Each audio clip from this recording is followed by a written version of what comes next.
5 আগস্টের পর বিএনপির মাধ্যমে চাঁদাবাজি ছড়িয়ে গেছে বলে দাবি করেছেন এনসিপির আহ্বায়ক নাহিদ ইসলাম। মঙ্গলবার তিনি বলেন, নিজেদের চাঁদাবাজি ঢাকতে তরুণদের উপর দায় চাপানো হচ্ছে। নিজ দলের চাঁদাবাজি নিয়ন্ত্রণ করতে মির্জা ফখরুলের প্রতি আহ্বান জানান তিনি। বিএনপির আয় ব্যয়ের হিসাবও জনগণের কাছে স্পষ্ট করতে বলেন নাহিদ। রাশেদ আনিসের প্রতিবেদনে বিস্তারিত।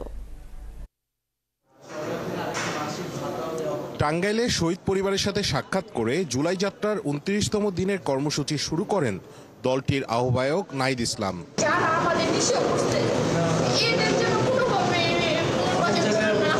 এ সময় তিনি বলেন, বিএনপি নিজেদের চাঁদাবাজি ঢাকতে তরুণদের উপর দায় চাপাচ্ছে। নিজেদের বিশাল বিশাল চাঁদাবাজি ঢাকতে এখন তরুণদের উপর দায় চাপানোটা সঠিক কোথাও আচরণ হবে না, বরং এই সংস্কৃতিকে 5 আগস্টের পরে বিএনপির মাধ্যমে এটা সারা দেশে ছড়িয়ে গিয়েছে।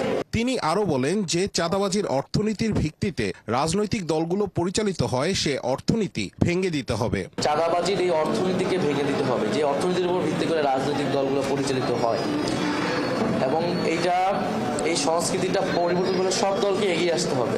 জুলাই অগ্রনায়কদের পদচারণায় এদিন গর্জে ওঠে টাঙ্গাইলের মাটি, যার শেষটা হয় পথসভার মধ্য দিয়ে। বলা হয়ে থাকে, মাছে ভাতে বাঙালি, এখন তারা ভাত ছিঁড়ে না, ধান দেখিয়ে জনগণকে তারা এখন ফ্রেঞ্চ ফ্রাই খায়। এই হলো বাংলাদেশের এখন রাজনীতি। দলটির আহ্বায়ক বলেন, শুধু প্রতিশ্রুতি নয়, জুলাই সনদকে আইনি ভিত্তি দিতে হবে। পরবর্তী নির্বাচিত সরকার জুলাই সনদ বাস্তবায়ন করতে বাধ্য থাকবে।